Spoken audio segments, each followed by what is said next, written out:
In this video, we're going to look at another example of modelling with differential equations. We're going to work through a past paper question. Let's have a look. Okay, so here's a pretty wordy looking past paper question. Figure 2 shows a cylindrical water tank. The diameter of the circular cross-section of the tank is 6 meters. Water is flowing into the tank at a constant rate of 0.48 pi meters cubed per minute. At a time t minutes, the depth of the water in the tank is h meters, and there is a tap at a point t at the bottom of the tank. When the tap is open, water leaves the tank at a rate of 0.6 pi h cubic meters per minute. Show that after t minutes, after the tap has been opened, 75 dH by dt is 4 minus 5h. Goodness me, what a lot of information. Let's try to work our way through this. So let's give ourselves a bit more room. So what's the key information here? Well, the key information is that we are looking for a derivative dH by dt in terms of h. Now, what we've actually been told about is rates of change of volume, because we know that water is going into the tank at a constant rate of 0.48 pi. And we know that it's flowing out at a rate 0.6 pi h. Okay, so here's what we know. We know that the volume is changing at a rate of, so dV by dt. Well, there's some water going in, that's 0.48 pi cubic meters per second, and flowing out at a rate of 0.6 pi h. Okay, but we don't want the rate of change of volume, we want the rate of change of the height. So we need to use a bit of rates of change thinking. So dH by dt is equal to dH by dV multiplied by dV by dt. If you're not sure where that came from, go and check out my video and differentiation chapter on rates of change, connected rates of change. Essentially the dV's cancel, leaving us with what we want. Now, we know dV by dt, it's here, and we can work out dH by dV. And that's because the volume of water in the tank, well, it's just a cylinder, so that's just base times height, area of the base times height. So it's pi times the radius squared, so pi times 3 squared times h. So I know that V is just 9 pi h.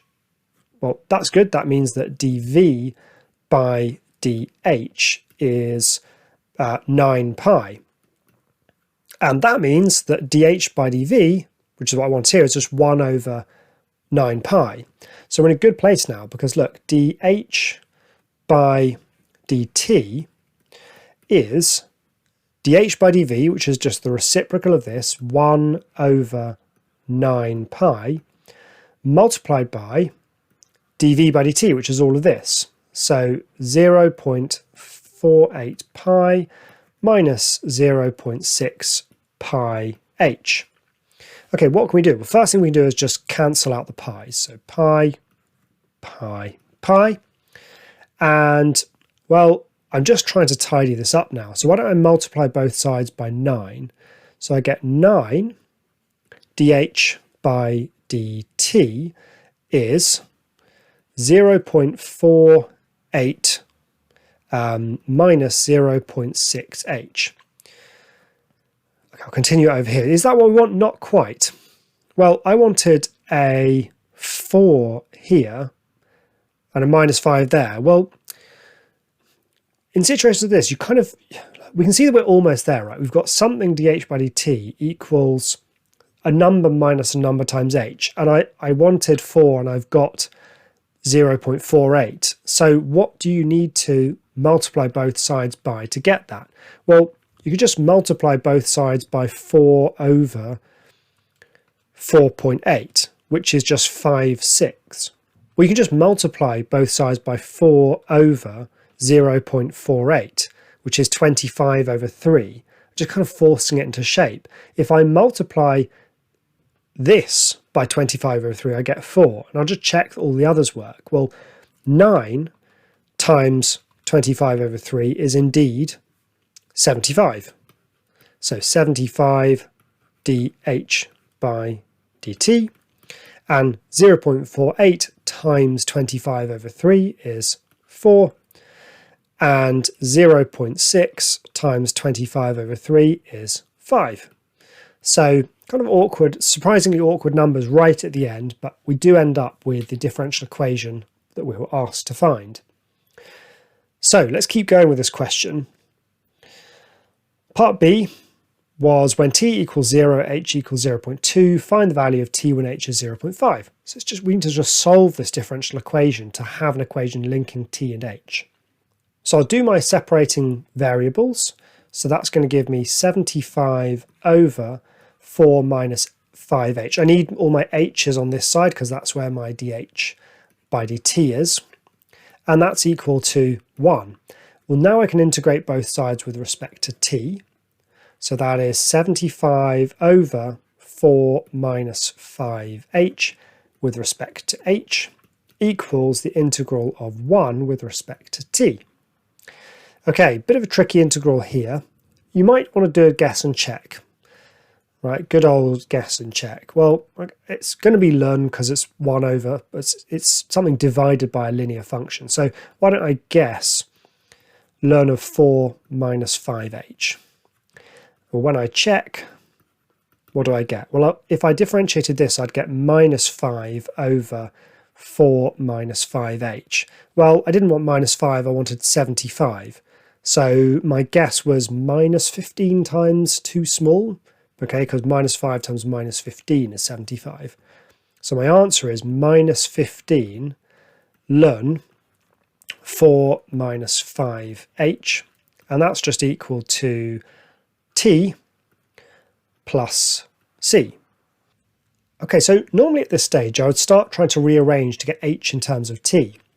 But the question is saying find the value of t when h is 0.5. So I'm kind of happy to have it arranged like this so that I can just sub in h and easily see what t is.